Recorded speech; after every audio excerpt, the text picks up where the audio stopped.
Hallo meine Freunde, hola Madridistas. Das ist für mich das schwerste Video, was ich bisher aufgenommen hatte.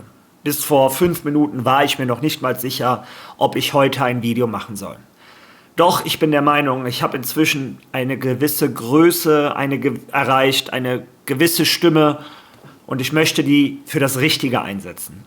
Dieses Video wird in 2 Teile unterteilt. Thema Nummer 1, das wichtigere Thema, Rassismus. Ich werde euch alles zeigen, was passiert ist. Wir werden über José Mourinho reden, wir werden über die Institution Benfica Lissabon reden, wir werden über Pestriani reden, über Vini Mbappé natürlich, ich werde euch alles zeigen. Und Thema Nummer 2, diejenigen, die nur hier sind, um über Fußball zu reden, ihr kommt im 2. Teil des Videos auf euren Geschmack. Ich werde da natürlich auch über das Sportliche des gestrigen Abends reden. Ja, Leute, ein trauriger Tag für den Fußball. Trotzdem, viel Spaß beim Video.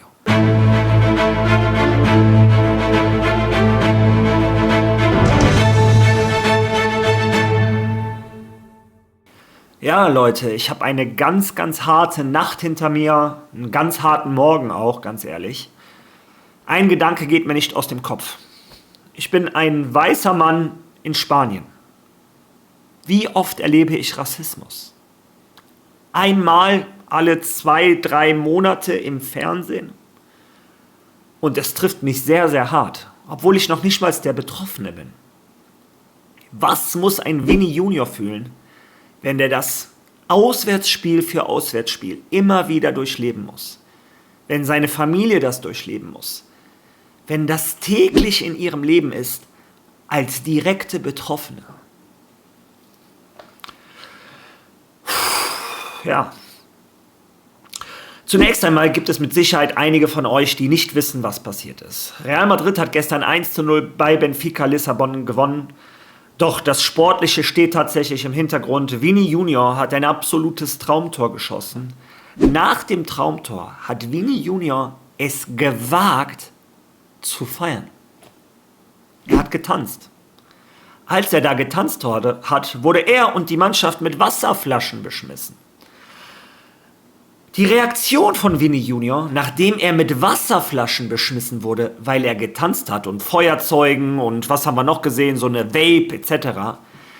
Die Reaktion von Vini war, als er zurückgegangen ist zur Mittellinie, hat er es sich gewagt, sein Trikot hochzuhalten.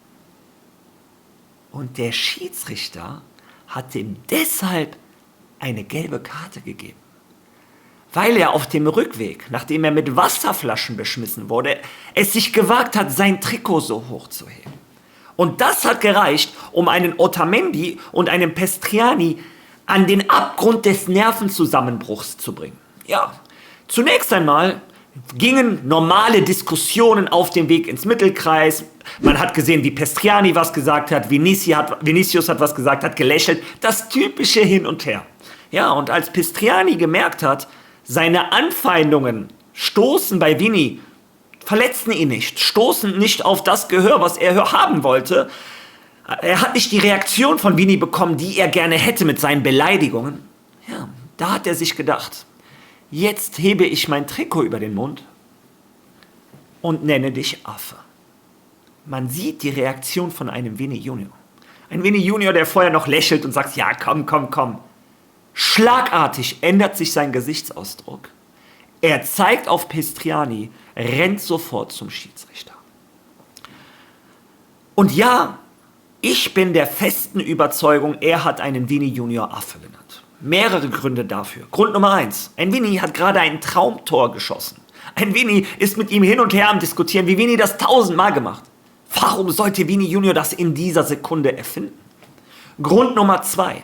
Warum hat Pestriani, der sich vorher mit ihm doch beleidigt hat, auf einmal gedacht, jetzt heb ich lieber mein Trikot über den Mund, als ich das sage? Grund Nummer 3. Ein Kylian Mbappé, der das gehört hat, wir hören uns gleich an, was er gesagt hat, starke Worte von dem Kylian Mbappé. Als er das hört, sagt er zu einem Pestriani, ich zeige euch die Bilder, mehrere Male, du bist ein Scheiß... Du bist ein Scheiß... Mehrere Male. Und wenn er doch nichts gesagt hätte in diese Richtung, Wenn mich jemand darf ich das Wort sagen auf YouTube? Ich hoffe ja, aber ich gehe kein Risiko ein. Aber wenn mich jemand zu mir sagt, du bist ein R, und ich hätte doch gar nichts gesagt. Ich und jeder normale Mensch auf der Welt, wisst ihr, wie wir eskaliert werden? Wir hätten direkt zu Mbappé gesagt, Bruder, was ist falsch mit dir? Hä? Aber nein, er hat das gemacht, was ein kleiner, feiger R-Punkt macht. Kopf runter und... Das ist für mich schon der ultimative Beweis. Normale Menschenkenntnis zeigen dir, dass er das gesagt hat. Ja, hören wir uns mal das Interview von einem Kylian Mbappé an. Und dann, da ist die Nummer 25 von Benfica. Ich will seinen Namen nicht nennen. Er verdient es nicht. Der anfing schlecht zu reden. Das ist auch nicht akzeptabel. Aber es ist im Fußball passiert und wird passieren. Aber dann hat er sein Trikot hierher gehalten, um zu sagen, dass Vini ein Affe sei, 5-mal. Ich habe es gehört. Es gibt Spieler von Benfica, die es auch gehört haben. Und ab diesem Punkt fing alles an, was man gesehen hat. Deshalb muss man das ruhig erklären, aber ich möchte nicht verallgemeinern, wie er es gesagt hat, denn ich war schon oft in Portugal. Ich hatte das Glück, viele Kollegen und viele Freunde aus Portugal zu haben und mir ist nie etwas passiert. Und bei solchen Dingen ist es wichtig, sehr klar zu sprechen und nicht zu verallgemeinern, denn es gibt Leute, die gar nichts getan haben. Und im Stadion waren wohl 70.000 Menschen, die nichts getan haben, die nur ihre Mannschaft unterstützen wollten. Ich habe größten Respekt vor Benfica und ihrem Trainer, der einer der Besten der Geschichte ist und bei Real Madrid Geschichte geschrieben hat. Aber dieser Spieler verdient es meiner Meinung nach nicht mehr in der Champions League zu spielen. Es ist eine wunderbare Sache, in der Champions League zu spielen, dem besten Wettbewerb. Ich denke, alle Leute hier, du bist Journalist, dich begeistert die Champions League doch auch, oder? Natürlich, sie begeistert mich als Spieler, sie begeistert die Menschen, sie begeistert die Kinder. Und wir müssen den Jugendlichen das beste Vorbild sein. Denn wenn wir so etwas durchgehen lassen, dann sind meiner Meinung nach alle Werte des Fußballs nichts mehr wert. Alles, woran wir glauben, ist wertlos. Und man muss etwas unternehmen. Ja, und das ist für mich der letzte ultimative Beweis. Ein Kylian Mbappé sagt, er hat das 5-mal gemacht. Und ja, UEFA, wir machen immer schöne Fotos, No to Racism, hier X, was auch immer, Protokoll hier und da, schöne Fotos, alle lächeln in die Kamera. Aber wir haben jetzt 2 Spieler, die bestätigen, dass das gesagt wurde. Nicht mehr 1:1, wir haben 2 Spieler, die das bestätigt haben. Ich erwarte Konsequenzen. Und ich erwarte auch Konsequenzen für Benfica Lissabon. Denn dieser Verein, vor dem ich bis gestern einen riesigen Respekt hatte, das ist der Verein mit den meisten Mitgliedern auf dieser Welt. Und ich bin der festen Überzeugung, 99,9% der Benfica-Fans sind tolle Menschen. Ich habe die absolut größten Respekt hatte ich vor dieser Institution, bis die auf ihrer offiziellen Seite Videos posten, die angeblich beweisen sollen, Mbappé und Camavinga, die waren zu weit weg, die können das gar nicht gehört haben. Das ist eure Argumentation? Ein Verein, deren größte Legende ein schwarzer Spieler ist, Eusebio, das ist eure Argumentation? Dass ihr vermutet, dass die zu weit weg waren, um das zu hören? Ehrlich? Also, dieser Verein, bis sich der Vorstand da nicht ändert, ist dieser Verein für mich der Abschaum des europäischen Fußballs auf einer Stufe mit Valencia. Und jetzt kommen wir zu José Mourinho. Man sagt immer, man soll nicht seine Legenden treffen. Ja, ich brauche José Mourinho nicht treffen, um jeglichen Respekt vor diesem Mann zu verlieren. Der setzt sich gestern alles Ernstes in die Pressekonferenz und sagt, warum muss ein Vini Junior auch so feiern? Der provoziert das doch. Also können wir froh sein, dass Vini Junior keinen Minirock anhatte. Weiß Gott, was er dann provozieren würde.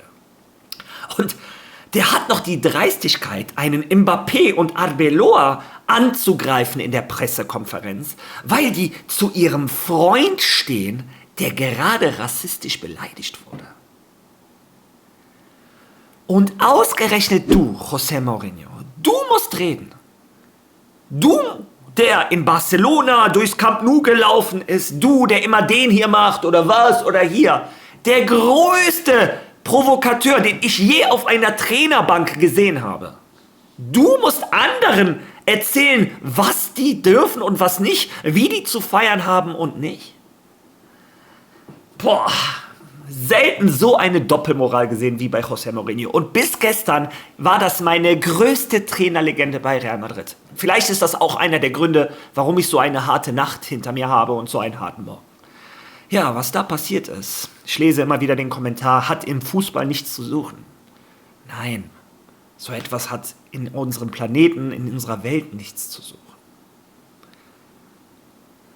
Ich sage jetzt das Offensichtlichste auf der Welt und viele von euch sagen, Mario, warum sagst du das? Aber für diejenigen, die es nicht verstehen, ich habe auch wirklich eine junge Audienz teilweise. Vini Junior kann dir auf den Sack gehen. Ja, Vini Junior kann dich nerven. Aber nichts, auch rein gar nichts rechtfertigt eine rassistische Beleidigung. Und falls irgendeiner mit dem Argument kommt, Madrid hat doch 6 oder 7 schwarze Spieler. Übrigens, ein Mourinho hat mehr oder weniger das gleiche Argument gebracht. Noch ein Grund, warum er für mich gestorben ist. Er hat auch gesagt, warum trifft es immer den gleichen? Ja, wenn noch einmal so jemand mit dem Argument kommt. Man ist nicht kein Rassist, weil man 6 oder 7 schwarze Spieler nicht beleidigt. Man ist ein Rassist, weil man einen schwarzen Spieler beleidigt, der sich nicht so benimmt, wie du es gerne hättest. Vinicius Junior, seine Hautfarbe, seine Religion, seine Sexualität ist mir scheißegal. Der darf sich auf dem Fußballplatz so benehmen, wie der das will. Der Schiedsrichter hat ihn zu bestrafen, wenn er das meint. Nichts, absolut nichts rechtfertigt eine rassistische Beleidigung.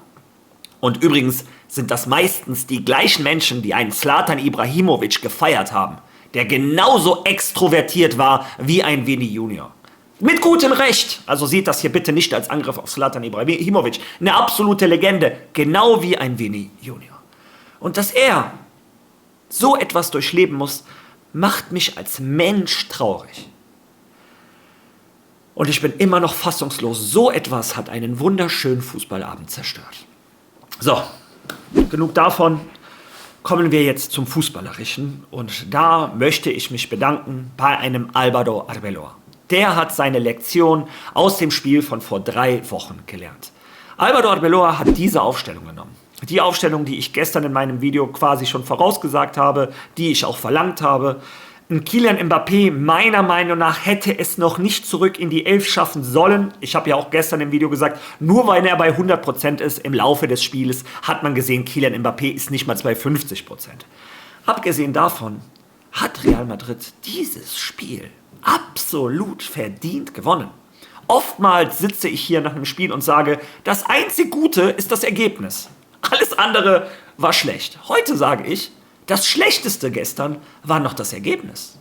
Ich bin der festen Überzeugung, Real Madrid hätte gestern einen deutlich höheren Sieg verdient. Real Madrid kam aus der Kabine und aus den Fehlern von vor 3 Wochen war nichts mehr zu sehen. Real Madrid ist nicht mehr in Konter gelaufen. Real Madrid hat die Außenverteidiger nicht mehr in 1:2 Situationen gelassen. Ein Fede Valverde, ein Camavinga, was die an den Außenstationen mitgeholfen haben, ist phänomenal. Ein Aurélien Tchouaméni in der Mitte, was der geackert hat. Ein Arda Güler hat so viel nach hinten und nach vorne getan. Dieses Mittelfeld, wo ich gestern gesagt habe, die müssen sich endlich beweisen, haben das gestern in einem High-Intensity-Spiel endlich gemacht. Und auch an viele Arda-Hater, die gesagt haben, der hat noch nie ein großes Spiel gemacht. Erstens war das vorher schon Quatsch. Gestern hat er wieder einmal bewiesen, dieser Junge ist anders. Das hat ein Álvaro Arbeloa danach auch in der Pressekonferenz gesagt. Dazu komme ich aber morgen in meinem Video, sonst platzt dieses Video aus allen Nähten. Ja, Real Madrid hatte alles im Griff. Die ersten 15, 20 Minuten waren noch ein bisschen ausgeglichener, von mir aus eine halbe Stunde. Aber Benfica Lissabon hat im gesamten Abend einen Expected Goal Wert von nicht mal 0,5 erreicht. Tolle Arbeit von Real Madrid.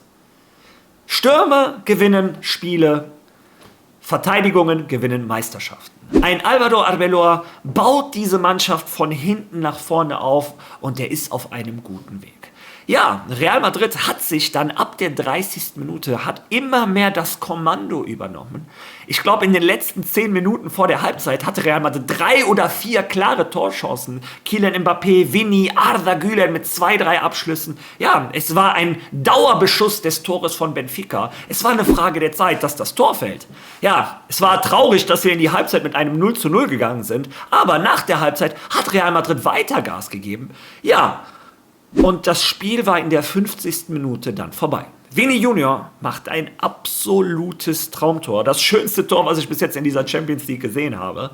Das ist übrigens auch schon das 3. oder 4. Traumtor, was der in diesem Jahr, in dieser Saison schon gemacht hat. Und das in einer seiner schlechteren Saisons. Was für ein Fußballer das ist. Ja, Real Madrid, ich bin der festen Überzeugung, mit dem Tor im Rücken hätten sie noch mehr Gas gegeben. Aber danach ist das entstanden, was ich euch eben erklärt habe, und das Spiel war vorbei. Kein Rhythmus mehr. Ich glaube, auch einige Spieler von Benfica, die das jetzt nicht zugeben würden, haben mitbekommen. Ich glaube tatsächlich der Barreiro. Ich habe ihn nach diesem Vorfall nicht wiedererkannt.